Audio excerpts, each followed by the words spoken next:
जय हिंद फ्रेंड्स, कैसे हैं आप लोग। आज आवाज़ से तो पहचान ही गए होंगे। आपके टीचर पीएस सर नहीं है। आज आरपीएस सर आपको करवा रहे हैं मैकेनिक्स। और उसके अंदर आज हम दबा के करेंगे एक 16 नंबर का क्वेश्चन, मोशन ऑफ रॉकेट, जो 100% आए ही आएगा। तो इसको चलिए स्टार्ट करते हैं बिना किसी देरी के। मोशन ऑफ रॉकेट अब हम बचपन से ही पढ़ते आए हैं कि रॉकेट क्या होती है। रॉकेट उड़ाने का बड़ा शौक होता है बच्चों को। तो रॉकेट एक मशीन होती है भाई, मशीन होती है, आपने सुना भी होगा। रॉकेट एक मशीन होती है जो दो प्रिंसिपल्स पर चलती है। किस पर चलती है? दो प्रिंसिपल्स पे चलती है। पहला जो प्रिंसिपल है that is law, third law, Newton ताऊ का थर्ड लॉ। मैं इसे न्यूटन ताऊ का थर्ड लॉ बोलता हूँ। और दूसरा law of conservation of energy, law of conservation of energy. Clear? Newton के थर्ड लॉ और law of conservation of energy पे एक मशीन होती है जो वर्क करती है, उसे हम बोलते हैं rocket. Clear? Rocket is a machine which work on the principle of Newton's third law and law of conservation of momentum. अब कोई भी जो रॉकेट होती है उसके अंदर दो चीजें होती हैं। पहला होता है ऑक्सीडाइजर और दूसरा उसके अंदर होता है फ्यूल। फ्यूल को जलाने के लिए ऑक्सीजन चाहिए, इसलिए आप उसके अंदर ऑक्सीडाइजर रखते हैं। क्लियर? ये पीडीएफ के अंदर बहुत अच्छे से लिखा हुआ है, तो यहाँ पर आप समझे इस चीज को, ऑक्सीडाइजर और फ्यूल। क्लियर? अब हमने देखा कि ऑक्सीडाइजर है, ऑक्सीडाइजर और फ्यूल अगर एक चैम्बर में है, एक वन चैम्बर में है, तो उस रॉकेट को नाम दे दिया मोनोपोल, मोनोपोल्यूटेड रॉकेट। नोट्स में लिखा हुआ है। और अगर दोनों डिफरेंट चैम्बर्स में है तो उसको नाम दे दिया, उसको जो नाम दे दिया by propellant rocket, by propellant rocket. Clear? तो आपको रॉकेट पता चल गया क्या होता है। रॉकेट एक मशीन होती है जो दो नियमों पर काम करती है, न्यूटन के थर्ड लॉ और लॉ ऑफ एनर्जी के ऊपर। ऑक्सीडाइजर, फ्यूल, दो चीज़ें होती हैं इसके अंदर। ऑक्सीडाइजर क्यों चाहिए? क्योंकि फ्यूल को जलाने के लिए अपने को ऑक्सीजन की आवश्यकता होती है। किसी भी चीज़ में कंबंशन में आपको ऑक्सीजन की जरूरत होती है। और इसमें वन चैम्बर के अंदर है तो मोनोपोलिटेंट, और डिफरेंट में है तो बाईपोटेंट रॉकेट उसे बोलते हैं। क्लियर? अब रॉकेट खुद दो टाइप का होता है। पहला जो टाइप है that is single stage rocket, single stage rocket. हम सबसे पहले डिस्कशन करेंगे सिंगल स्टेज रॉकेट। दूसरा रॉकेट होता है multi stage rocket, multi stage rocket. इस रॉकेट के अंदर क्या होता है? सिंगल स्टेज रॉकेट के अंदर ये एक रॉकेट है, जैसे मेरी ड्राइंग है थोड़ी गंदी है लेकिन समझिएगा। ये एक रॉकेट है, ये रॉकेट है कुछ इस तरीके का। ये इस गैसेज निकल रही हैं इसके अंदर से, फ्यूल भरा हुआ है इसे। और ये रॉकेट ऊपर जाने की तैयारी में है, मतलब भगवान के पास जाने की तैयारी में। इसका मास m है और जब शुरू में जब टाइम जीरो था इसकी वेलोसिटी जीरो थी, सॉरी वेलोसिटी v थी। क्लियर? उस समय जब ये उड़ने की तैयारी में था उस टाइम वेलोसिटी v थी इसकी। क्लियर? अब जब ये थोड़ी देर बाद उड़ा तो इसके अंदर फ्यूल होना हो गया कम शुरू। अब फ्यूल जैसे जैसे इसके अंदर कम होगा, फ्यूल जैसे जैसे कम होगा वैसे वैसे इसका मास घटेगा, और जैसे जैसे इसका मास घटेगा वैसे वैसे इसकी वेलोसिटी बढ़ेगी, वैसे वैसे इसकी वेलोसिटी बढ़ेगी। जैसे जैसे मास डिक्रीज वैसे वैसे वेलोसिटी इंक्रीज। तो अब रॉकेट जो था वो और रफ्तार पकड़ गया, अपना अपना जो रॉकेट था वो और रफ्तार पकड़ गया। जैसे दिन प्रतिदिन अपना चैनल भी रफ्तार पकड़ रहा है, उसी तरीके से जो रॉकेट था वो भी क्या पकड़ गया? रफ्तार पकड़ गया। तो हमने जो सबसे पहले देखा कि dm/dt जब टाइम जीरो था तो उस समय क्या था? रेट ऑफ चेंज ऑफ मास पर यूनिट टाइम, ये क्या था? dm/dt था। क्लियर? तो अब अपने को लगाना था इसके ऊपर law of momentum, law of momentum लगाना था। तो हमने देखा कि इसका जो नेट मोमेंटम है, मोमेंटम है mv, वो किसके इक्वल है? वो इक्वल दिया हुआ है कि एक बात देखो, सबसे पहली बात देखो, कोई भी रॉकेट जब उड़ेगा ना तो वो ग्राउंड के ऊपर प्रेशर लगाएगा। गैसेज जो है वो ग्राउंड के ऊपर प्रेशर लगेंगी, और ग्राउंड जो है वो किसके ऊपर प्रेशर लगाएगा? रॉकेट के ऊपर। अब जब रॉकेट के ऊपर प्रेशर लगा रहा है तो उसके ऊपर मास कम हो रहा है, तो मास जो मोमेंटम होता है वो m इंटू वी होता है, तो उसकी velocity v plus D V हो जाएगी। प्लस इसके अंदर एक और छोटा झोल आता है कि इसमें जब ये तो था जब ग्राउंड ने किसके ऊपर प्रेशर लगाया? रॉकेट के ऊपर, फॉरवर्ड डायरेक्शन में। जब ग्राउंड ने जो है प्रेशर लगाया फॉरवर्ड डायरेक्शन में, किसके ऊपर? रॉकेट के ऊपर। लेकिन जब रॉकेट की गैसेज ग्राउंड के ऊपर लगाएगी तो वो तो डाउनवर्ड डायरेक्शन में लगाएगी, उसकी वेलोसिटी v है और मास m है उसका, मासिस का। जो रॉकेट की गैसेज का, तो उसे हमने कुछ इस तरीके से लिखा। ये एडिशन जो है अगर किसी बंदे को समझ आ गया तो वो क्वेश्चन को घुमा जाएगा। सॉरी डीएम जो उसका स्मॉल चेंज इन मासेज हुआ, जो स्मॉल चेंज इन मासेज जैसे जैसे मास कम होगा वैसे वैसे गैसेज रिलीज होंगी, गैसेज रिलीज होंगी तो वो ग्राउंड के ऊपर प्रेशर लगाएंगी और रॉकेट ऊपर जाएगा, और ग्राउंड जो है रॉकेट के ऊपर जो इस मोमेंटम से प्रेशर लगाएगा, और जो रॉकेट सॉरी गैसेज है वो ग्राउंड के ऊपर इससे लगाएंगी। तो अब कोई दिक्कत नहीं है, m इज इक्वल टू में अब देखो इसकी मल्टीप्लाई कर दो एम वी इंटू में प्लस एम डी वी। अब ये नेगेटिव पता चल गया ना, क्यों? क्योंकि जो गैसेज है वो ग्राउंड के ऊपर लगा रही है बैकवर्ड डायरेक्शन में, और जो ग्राउंड है वो रॉकेट के ऊपर फॉरवर्ड डायरेक्शन में लगा रहा है। क्लियर? और इसको लिख लीजिए D M V D M, और इसको जो लिख लीजिए डी एम डी वी। अब डी एम डी वी जो है, मैं एक चीज़ और बता देता हूँ यहाँ आप लोगों को उसी चीज़ के सिलसिले में। वी जी क्या है? वेलोसिटी जो रॉकेट गैसेज ने लगाई, किसी गैसेज ने ग्राउंड के ऊपर लगाई। Clear? D M D V जो है ये नेग्लेक्टेबल होता है, क्योंकि स्मॉल चेंज इन मास और स्मॉल चेंज इन वेलोसिटी के मल्टीप्लाई करोगे तो अगर मैं 0.2 की और 0.2 की मल्टीप्लाई कर दूँ तो ये और छोटा हो जाएगा। क्लियर? इसी तरीके से इसको मतलब मान के चलो छोटी वैल्यू के कारण इसको नेग्लेक्ट कर देते हैं, इससे इसको कैंसिल कर देते हैं, और यहाँ बच गया 0 इज इक्वल टू में एम डी वी, और ये बच गया माइनस डी एम, और ये बच गया वी जी डी एम। अब जो सी नेगेटिव टर्म्स उनको दूसरी साइड ले आओ। क्यों? क्योंकि अपने को पॉजिटिविटी चाहिए है, आप पॉजिटिव व्यक्ति हैं, रॉकेट एक पॉजिटिव व्यक्ति है, तभी तो आप अंतरिक्ष में जा पाएंगे जब आप लोग साइंटिस्ट बनेंगे। ये इक्वेशन आपने यहाँ से निकाल ली। क्लियर है? ये चीज़ आपने यहाँ से निकाल ली, और यहाँ से मैंने निकाली तो मेरे को एक चीज़ और पता चल गई दी सिंपल्स कि एम डी वी, अगर मैं इसमें से डी एम को भी कॉमन निकाल लेता हूँ तो v प्लस वी जी क्या आएगा? ये आ गया। अब v plus we ji, v मतलब किस वेलोसिटी से वो ऊपर चढ़ा, और गैसेज ने क्या वेलोसिटी लगाई, तो इन दोनों के सम को v प्लस वी जी को मैं नाम दे देता हूँ u का। एक टर्म दे दी मैंने इसको u, एज ए जर्नली कोई भी टर्म आप उठा लीजिए, z रखा लीजिए, लेकिन जो वेलोसिटी को जो है u से रिप्रेजेंट किया जाता है तो इसलिए हमने इसको u से रिप्रेजेंट करना सही समझा, क्योंकि v तो हम यूज कर चुके हैं। तो डी एम यू। क्लियर? ये पता चल गई कहाँ से हुई है। इसको इक्वेशन नंबर 1 दे लो क्योंकि आगे बहुत काम आएगी। अब जब मैं डी वी को ले आता हूँ बाय में, D M by M. Clear? अब मैं खेलता हूँ इसके साथ खेल, मैं कहते हैं भाई चलो तेरे साथ खेल खेलते हैं। हमने शुरू में माना कि इसकी रॉकेट की जो वेलोसिटी थी वो वी नोट थी, अब वेलोसिटी वी हो चुकी है। शुरू में इसका मास एम नोट था, अब मास एम हो चुका है। मैं चलो तेरे साथ खेल खेलते हैं, तो इसके अंदर जो लिमिट्स लगेगी इंटीग्रेशन इसकी पूरे ओवरऑल वैल्यूज निकालने के लिए, इधर जो लगेगी वी नोट से वी लगेगी, इधर एम नोट से एम लगेगी। तो पता चल गया ना, क्योंकि शुरू में कितना था और लास्ट में कितना गया, शुरू में कितना था लास्ट में कितना गया, तो इधर जो इंटीग्रेशन सोल्व होकर आएगा वो ये वैल्यू आएगी। क्लियर?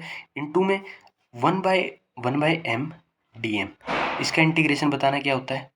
Log M. क्लियर? ये इंटीग्रेशन तो पता है ना क्या होता है, इंटीग्रेशन भी नहीं पता मेरे चुन्नू मुन्नू, फिर क्या करोगे? M naught M. क्लियर? फिर तुम साइंटिस्ट कैसे बनोगे यार? इनटू में log M minus log M naught. Clear? इस तरीके से मैंने जो है इक्वेशन निकाली, इस तरीके से मेरा जो है जीवन का उद्धार हो गया। अब मेरी जो वेलोसिटी है, क्योंकि आप क्या निकालते हैं भाई, रॉकेट कितनी वेलोसिटी से ऊपर गया और कितनी वेलोसिटी से जो है नीचे आएगा, यही चीज़ें तो अपन निकालते हैं। किसी भी साइंटिस्ट को यही चीज़ें तो पता होनी चाहिए, कितनी वो वेलोसिटी गेट करेगा, क्या चीज़ वो प्राप्त करेगा, कितनी वेलोसिटी से वो एग्जर्ट कर जाएगा। तो ये अपन निकाल ली वेलोसिटी की equation for a single stage rocket. Clear? आपको क्लियरिटी होनी चाहिए कैसे हमने निकाला, कैसे हमने नहीं निकाला। अब निकालते हैं thrust. Thrust on ground, on rocket, जो थ्रस्ट ग्राउंड लगाएगा किसके ऊपर? रॉकेट के ऊपर। वो कैसे निकालेंगे सर? थ्रस्ट मतलब फोर्स। ये देखो एम डी वी दिया हुआ है, एम डी वी दिया हुआ है, यू डी एम दिया हुआ, तो तुम्हारे तूफानी दिमाग में एक चीज़ आ रही है, अगर मैं दोनों साइड डी टी से डिवाइड कर दूँ, दोनों साइड डी टी से डिवाइड करता हूँ तो इधर क्या बन जाएगा? एम इंटू ए, और इधर क्या बन जाएगा? D M by D T. वाह सर, ये तो तूफानी चीज़ है, ये तो फोर्स बन गया। और फोर्स ही क्या होता है? थ्रस्ट। और ये किसने लगाया है? ग्राउंड ने लगाया है रॉकेट के ऊपर, मतलब पॉजिटिव आएगा। क्लियर है? लेकिन इसको लिख देते हैं अपन नेगेटिव। वाई सर, ये तो पॉजिटिव आना चाहिए, इसको हम नेगेटिव क्यों लिख देते हैं? सुनो उसका रीज़न कि D M by D T क्या था कि टाइम के साथ जो मास था वो क्या हो रहा था? डिक्रीज हो रहा था। अब डिक्रीज हो रही है, कोई भी टर्म लॉस में हो रही है, तो वो क्या शो करती है? नेगेटिव साइन से शो की जाती है। तो फोर्स जो एग्जर्ट होगा that is minus D M by D T. ये आपको पता चल गया भाई नेगेटिव मैंने यहाँ यूज क्यों किया, वो चीज़ आपको क्लियर हुई भी नेगेटिव क्यों यूज किया, क्यों? क्योंकि मास जो है समय समय के साथ घट रहा है। क्लियर? ये था आपका single stage rocket. Clear?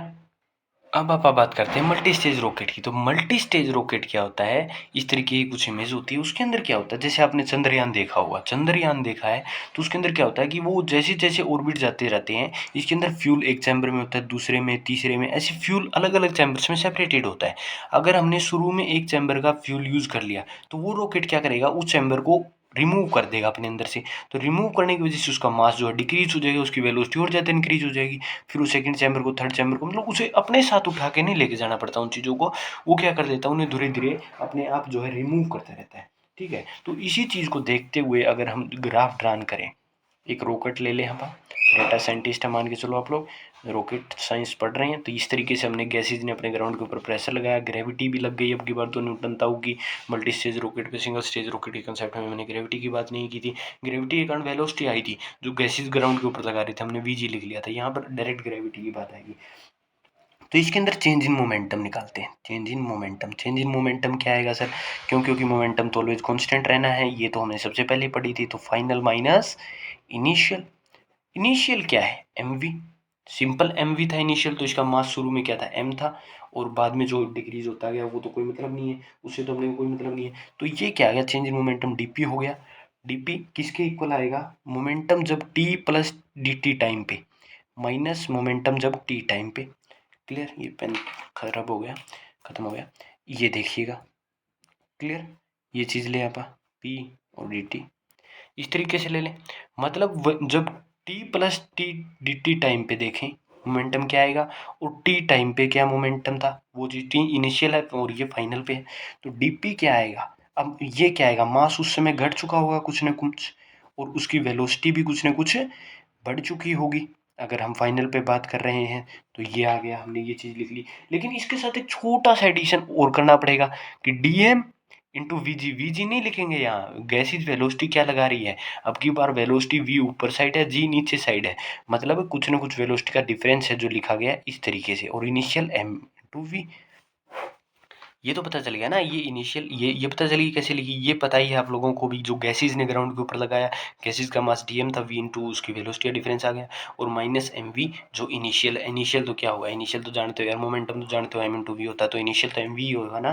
Clear ही बात है, इतनी तो जाहिर ही बात है, आप लोगों को इतनी चीज़ तो पता ही होगी। अगर मैं इस चीज़ को डायरेक्टली अंदर मल्टीप्लाइड करके कुछ लिखूँ, तो एम वी लिख सकता हूँ, एम वी इधर मैं लिखूँगा तो प्लस एम डी वी लिखूँगा, माइनस वी डी एम लिखूँगा, माइनस एम डी वी दोबारा से मैं नेगलेक्ट कर दूंगा, वी डी एम लिखूंगा, माइनस यू डी एम लिखूंगा, माइनस एम वी लिखूंगा, एम बी से एम वी कैंसिल हो गया। और चीज़ देखो हम, और क्या चीज़ उड़ा सकते हैं, तो वी डी एम उड़ा दो, ये नेगलेक्ट ही कर दिया मैंने टर्म्स, तो दो टर्म्स बची, D P is equal to में एम डी वी और minus U D M. Clear, ये दो टर्म्स बच गई। अब देखो, अब अपने को अगर फोर्स निकालना है, फोर्स निकालना है, तो आप इसमें दोनों साइड क्या कर देंगे, डी बाई डी टी कर देंगे, D by D T is equal to में M D V by D T is equal to mu D M by D T. ये चीज़ जानते हो ना, ये क्या है, ये न्यूटन के सेकंड लॉ के अनुसार क्या है कि force directly proportional to the rate of change of momentum per unit time. तो इसको मैंने फोर्स लिख लिया। क्लियर, तो M D V by D T minus mu D M by D T. Clear है ये चीज़, ये उड़न तस्करी आपकी क्लियर है। अब जो फोर्स है ना, फोर्स क्या आएगा, mass into acceleration, acceleration due to gravity minus G आएगी।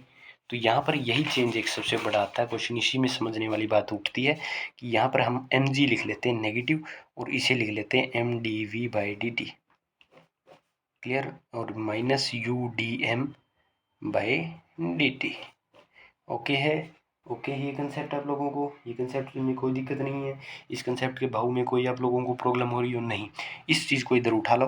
तो mu D M by D T लिखूँ मैं, और इनटू में एम जी लिखूँ, और एम डी वी। अब देखो मेन चीज़ वही है, अपने को निकालनी क्या है, वेलोसिटी। दोबारा से याद रखो, वेलोसिटी ही निकालनी है, मतलब इसकी और इसकी इधर कोई ज़रूरत नहीं है, इसकी और इसकी ज़रूरत नहीं है, तो उठा लो, इसको उठा दो इधर से, एम जी से डिवाइड कर दो, एम जी से डिवाइड करोगे तो यू बाई एम आ गया इधर।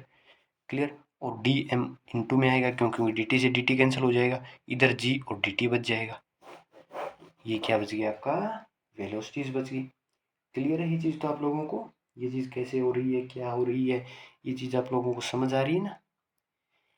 क्लियर है ये चीज़ आप लोगों को, बिल्कुल वन शॉट क्लियर है। अब एक गलती कर दी मैंने, ये जो चीज़ है ये पॉजिटिव आएगी, ये पॉजिटिव होगा पूरी जगह, हमने साइन में गड़बड़ कर दी। ये जो है देखो यहाँ पर पॉजिटिव होगा तो यहाँ पर ये नेगेटिव का साइन यूज़ करेगा अपने साथ, ये नेगेटिव साइन लेके आएगा। क्लियर है, ये क्या आएगी आपकी पॉजिटिव आएगी। Why this is positive sir, why this is positive, तो दिस इज, यहाँ पे कोई सेंसेबल मिस्टेक हुई है।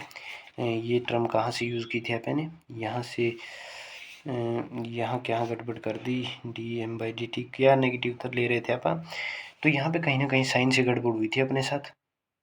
वो साइन यहाँ पे देखो, ये जो चीज़ है ये चीज़ आपकी आई थी यहाँ से, अब ये यहाँ से यहाँ मल्टीप्लाई हुआ था, तो यहाँ से कुछ न कुछ साइन में गड़बड़ थी। वो साइन की गड़बड़ आप देख लीजिएगा अपने साथ क्या हुई है। साइन की जो गड़बड़ है, यहाँ पे जो गड़बड़ पता है क्या हुई है, जो डी एम है ना, डी एम आपके इसी क्वेश्चन से आप निकालोगे ना तो यही आएगा बिल्कुल, जो D P is equal to में M D V U D M, यही आएगा, बिल्कुल आएगा यही क्वेश्चन आएगी बिल्कुल। लेकिन इसमें जो डी एम है ना उसको क्या कर दिया गया, माइनस डी एम चेंज कर दिया गया है। क्यों चेंज कर दिया गया है माइनस डी एम के अंदर, क्योंकि जो मास है वो कॉन्टिन्यूसली डिक्रीज हो रहा है। ठीक है डाटा साइंटिस्टो, ओके साइंटिस्टो मेरे साइंटिस्ट, तो इस तरीके से इसे डीएम को किस में माइनस डीएम में चेंज कर दिया, इस वजह से पॉजिटिव हो गया। बाकी सारी जगह चेंज कर लेना जहाँ भी अपने को यूज़ करना था। मीन्स ये जो था पॉजिटिव आएगा, डीएम को पोस्ट के करने का, इधर आ गया तो ये आ गई, मतलब जो डीवी आया that is minus G D T minus U M D M. Clear, U M D M. अब लिमिट लगाओ, लिमिट दोबारा से लगाओ, टी नोट से टी टाइम गया, वी नोट से वी वेलोसिटी गई, एम नोट से एम टाइम मास गया, तो V minus V naught minus G T minus T naught minus U log M by M naught. मैंने डायरेक्ट लिख दिया, कोई सपेल नहीं, मैंने डायरेक्ट लिख दिया इस चीज़ को, किसका, इसका इंटीग्रेशन सोल्व करके। क्यों, क्योंकि इसका इंटीग्रेशन आप दोबारा सोल्व करना आप लोगों के लिए, आप इसे खुद सोल्व करें, मैं इसे सोल्व नहीं कराऊंगा, आप लोग खुद इसे सोल्व करने के काबिल हैं, मैं मानता हूँ आप लोगों की काबिलियत को। क्लियर ये चीज़, ये आ गई इक्वेशन। अब वी निकालना है, तो मैं मान लेता हूँ कि वी नोट शुरू में जीरो था सर, टी नोट शुरू में जीरो था। क्लियर, ये दोनों चीज़ जीरो दी हुई हैं, तो वी किसके इक्वल आ गया, G D T plus U log M naught into M. अब यहाँ सोचेंगे सर यहाँ भी आपने साइन मिस्टेक कर दी, यहाँ नहीं की बच्चा, यहाँ जो एम नोट है वो नीचे, यहाँ ऊपर कर दिया मैंने उसे। क्यों, क्योंकि ये लॉग की एक प्रॉपर्टी है कि लॉग एम माइनस एन है, log M minus N log दिया हुआ है, तो उसको आप ऊपर नीचे कर सकते हो बाई के नेगेटिव साइन को अंदर ले जाकर मैंने अंदर से जो है वो चेंज कर दिया। क्लियर, तो ये वेलोसिटी आ गई किसके कारण, मल्टी सेल रॉकेट के कारण। क्लियर है, इतना ही अगर आप लोग करना चाहते हैं तो भी ओके है।